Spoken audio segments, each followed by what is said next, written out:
Bonjour tout le monde. Du coup, on va faire une interview. Moi, c'est Océanie. Bonjour, moi c'est Myriam. Voilà, du coup, de quoi on va parler aujourd'hui?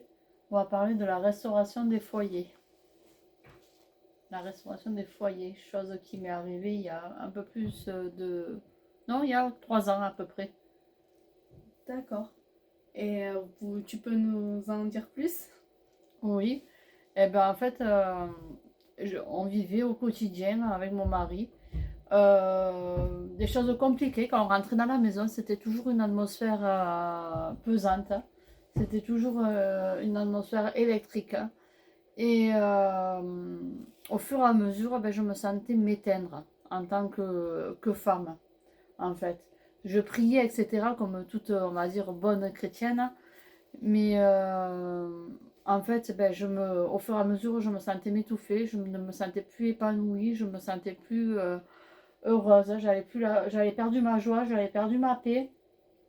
Et, euh, et du coup, c'est vrai que plusieurs fois, mes enfants étaient venus, deux de mes enfants étaient venus me voir en me disant maman, j'ai envie de me suicider. Waouh! Là, déjà, ça a été déjà un premier déclic. J'ai dit là, c'est pas normal, il y a quelque chose qui se passe parce que mon mari était un papa qui ne disait jamais je t'aime, il faisait que des reproches tout le temps. Et en fait, voilà. D'accord. Et du coup, ça a duré pendant toutes ces années et ça s'est arrangé au fil du temps ou c'est toujours pareil? En fait, il s'est passé un événement. On revenait d'une sortie d'un week-end chrétien Mhm. avec des sœurs. Et là, il se passe un événement où, là encore, je dois appeler mon mari parce que pour lui dire ce qui venait de se passer.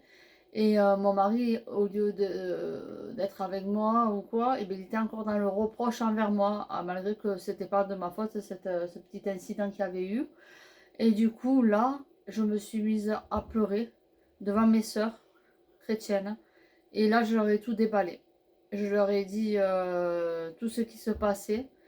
Et vraiment, ça a été comme une libération, ça a été comme une prise de conscience. Parce que vraiment, c'était vraiment un fardeau lourd pour moi, pour mes enfants.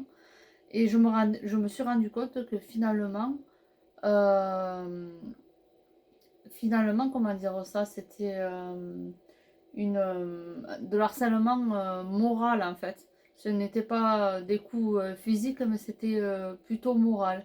Et moi, je me dis oui, je prie, dans le Seigneur est tout puissant, etc.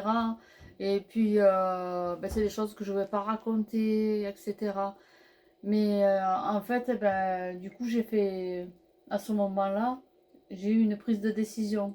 D'accord. Et c'était quoi cette décision? Mais ma prise de décision que j'avais sur le coup, c'était charnel, c'était humain. D'accord. Je disais maintenant, stop, ça suffit, je ne mets plus mes enfants en danger. Moi, je refuse maintenant d'être malheureuse finalement parce que une vie avec Jésus, ben, c'est la paix, on est censé être heureux, c'est pas lui qui donne les désaccords, c'est pas lui qui donne les divisions, c'est pas lui que tout ça. Donc moi, ma décision était de me séparer. Donc, mais comme je vous l'ai dit, c'était ben, mon côté humain où il n'y a plus de solution. Quand on trouve plus de solution au problème. Et du coup, ben, le lendemain, quand je suis arrivée, j'ai annoncé à mon mari que je voulais la séparation. Et du coup, il a réagi comment? Il a réagi, ben, d'un coup, il s'est mis à pleurer. Il s'est mis à pleurer. En principe, il m'aurait dit oui, qu'est-ce qu'il y a encore? Tu cherches toujours les problèmes, il y a toujours quelque chose qui ne va pas avec toi. Il aurait retourné la situation. Ok. Et là, non, il s'est mis à pleurer. Il me dit non, je veux pas, je veux pas, je veux pas. Je dis mais là, c'est un non-retour. Là, j'ai pris ma décision, c'est fini maintenant. Il n'y a plus de solution, je veux arrêter là. Et je le vois dans cet état, forcément, ça m'a fait quand même quelque chose. Et je me suis sentie de devoir prier pour lui. Donc, je commence à prier pour lui. Et là, ce qui se passe, c'est que en fait le Saint-Esprit lui tombe dessus et il se rend compte, il me dit de sa propre bouche Je te demande pardon à toi et aux enfants. Les enfants ne me pardonneront jamais. Et là, il commence et il continue de pleurer, et il continue de pleurer, et il continue de pleurer. Et du coup, ben, le Seigneur me fait voir des choses sur sa vie. Euh, il dit que en fait, il faut qu'il prenne sa position d'homme. Il faut que maintenant, l'ancien livre, il est fermé. Un nouveau livre, faut qu'il s'ouvre. Et je me souviens aussi d'une parole que le Seigneur a dit avec fermeté, mais à mon mari, parce que le Seigneur, il est très doux dans les paroles, mais là, c'était vraiment quelque chose de ferme. Il lui dit, tu recherches de l'amour auprès de ta femme. Tu recherches cet amour auprès de tes enfants. Mais ce qu'il faut que tu fasses premièrement, le Seigneur lui a dit, c'est de chercher l'amour envers moi. Et après, tu auras l'amour de... Donne-toi à moi complètement, lui a dit le Seigneur. Et après, tu auras cet amour que tu recherches depuis des années. Mais d'abord, ce premier amour, tu le trouveras en moi. Donne-toi totalement à moi pour me servir. Et là, il continue de pleurer, de pleurer. Puis après, les enfants, parce que bien sûr, on était seuls dans la chambre. Oui. Et après, ce qui s'est passé, c'est que les enfants sont venus nous rejoindre parce que le papa voulait leur demander pardon. Et bien sûr, ben, ils se sont tous pris dans les bras, ils pleuraient, tout le monde pleurait. Et Enzo, un de nos fils, lui dit, papa, ce livre, ton ancien livre, il faut qu'il soit fermé. Il faut en ouvrir un autre. C'était exactement les paroles que le Seigneur m'avait données pour lui lorsqu'on était dans la chambre tout seul. Bah, en fait, c'est une confirmation, en fait. C'est une confirmation. Et ce jour-là, ben, en fait, le voile, il est tombé, il y a eu la réconciliation, il y a eu le pardon, il y a eu la réponse aussi à des prières, et du coup, depuis, il y a tout qui a changé. Il y a tout qui a changé.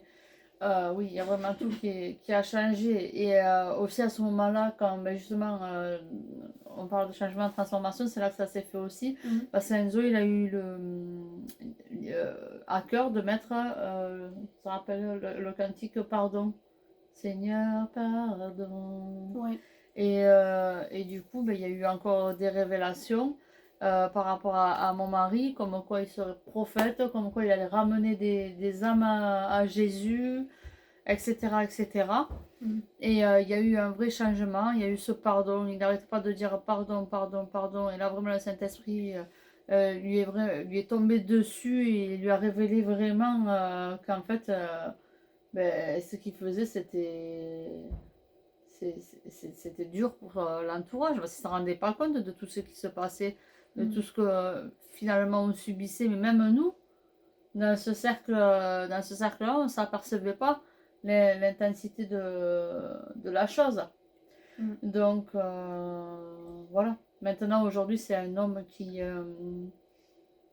grandit encore, mais qui a pris sa position d'homme, sa position dans la prière, sa position à partager des choses. Il est plus en retrait de nous. Et voilà, et après, il est important de s'entourer du coup de personnes, j'ai envie de dire. Il y a justement un verset dans la Bible qui dit dans Ecclésiaste, c'est dans Ecclésiaste, c'est du direct, donc j'ai pas préparé. C'est dans Ecclésiaste 4 et les versets 9 et 10. Deux valent mieux qu'un parce qu'ils ont un bon salaire de leur peine, car s'ils tombent, l'un relève le compagnon, même à celui qui est seul et qui tombe, sans avoir un second pour le relever. Donc en gros, ça veut dire que il faut s'entourer de bonnes personnes et s'entourer au moins d'une personne de prière. Et marcher en binôme, marcher en groupe pour ben justement, dans les moments difficiles, dans les moments où on ne sait plus quoi faire. Bien sûr, premièrement, on place Dieu en premier. On en parle au Seigneur et tout ça. Mais en fait, avoir un compagnon de prière, avoir une amie de prière, un ami de prière, c'est bien. C'est bien. Ouais, parce que ben, faut pas marcher seul. Si tu marches seul au bataillon, tu vas te faire tuer. C'est ça. Alors qu'on avance peut-être plus lentement, mais plus prudemment ensemble, on est plus fort. C'est ça. Amen. C'est vraiment ça, c'est que ne pas... Parce que souvent, on va entendre des chrétiens dire oui, mais malheur À l'homme qui se à l'homme qui se confie confie en en l'homme. l'homme. Mais oui, ok, d'accord, ne vous Faut pas... confiez pas à n'importe Voilà, qui. c'est ça. Mais bien sûr que si, oui, on est des êtres humains et confiez-vous à quelqu'un de confiance. Mhm. Mais ne vous confiez pas à n'importe qui. Surtout, ne faites pas cette erreur aussi. Vraiment, la personne qui va vous élever et que, voilà, vous demandez au Seigneur, la personne avec qui veut que vous soyez un binôme pour vraiment prier sur des sujets, avancer ensemble. Quand il y en a un qui tombe aussi, ben, que l'autre le relève, etc. Vraiment, cette corde à trois fils est très importante. Parce que l'humain, il n'est pas fait pour être seul. La preuve, il n'y avait que Adam au commencement. Mais Adam, il se sentait seul. Du coup, Dieu, il a créé Ève. Et c'est pas n'importe quelle personne après. Il faut avoir le discernement pour se confier à telle ou telle personne. Le Seigneur, il met toujours des personnes autour de nous. C'est ça. Peu importe. Même si on n'est jamais réellement seul, il y a Dieu, mais l'humain a besoin d'être entouré d'humains, sinon c'est pas possible. C'est ça. Toujours bien sûr se confier à un Dieu, mais voilà. Ça, on l'a bien compris. Voilà. Mais du coup, dans ce témoignage-là, en fait, pendant des années, tu n'as peut-être pas été seule, mais tu t'es sentie peut-être seule souvent. Je me suis sentie souvent seule alors que j'étais entourée. Voilà, ouais, c'est ça. Mais quand ce voile, en fait, il est tombé des yeux de ton mari, Ouais. et bien là, vous vous êtes unis. C'est ça. On sait maintenant, on est unis. Et c'est vrai que quand on fait face à des problèmes, parce que forcément, il faut entretenir tout ça. Hein, avec le Seigneur, il faut entretenir. C'est jamais, enfin, comment dire, c'est jamais gagné, c'est de l'entretien au quotidien. Mais par contre, maintenant, ce qui a changé, c'est que quand il y a quelque chose qui ne va pas, eh ben, c'est d'en parler et de prier ensemble. Maintenant, ce qu'on fait, c'est qu'on prie ensemble avec mon mari. Quand il y a des sujets de couple ou personnels. Mais ce qu'on fait aussi assez régulièrement, c'est la prière avec nos enfants. Ça aussi, c'est très important, l'unité dans la famille. Pourquoi c'est important l'unité dans la famille? Parce que nous sommes dangereux devant l'ennemi. L'ennemi a pour but, a pour plan de détruire toutes les familles. Toutes les familles, mais pourquoi ils cherchent à faire ça? C'est parce qu'il y a un but derrière. C'est pour détruire et avoir des proies faciles. Voilà. Tandis que, comme on disait tout à l'heure, des bons soldats préparés au combat, au nom de Jésus, devant Jésus, les démons tremblent. Et nous, nous sommes représentants de Jésus. Donc les démons tremblent à plus forte raison. Donc c'est pour ça que l'ennemi veut détruire les familles. Voilà. Et si vous avez besoin de prière, si vous avez besoin de parler, si vous vivez en ce moment des moments difficiles avec votre conjoint, avec votre enfant, parce que ça aussi, la division entre le père, la mère, le fils, la fille, etc., c'est très courant aussi. Et voilà, venez et on se fera un plaisir de vous répondre et de prier avec vous. Oui. Surtout, mais ne restez pas isolés. Enlevez-vous de cette idée et prends ta position. Moi, en fait, je pense que c'est tout a déclenché par une prise de position.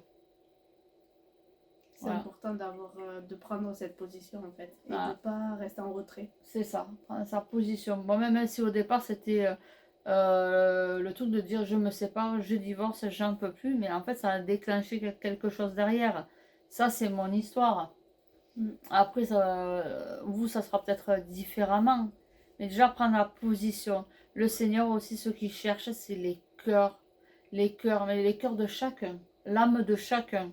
Parce que souvent, il y a des personnes aussi qui disent ah oui, mais mon mari, tant qu'il n'est pas converti, eh ben, c'est compliqué. Moi, ben, je ne peux pas venir au Seigneur, et patati et patata.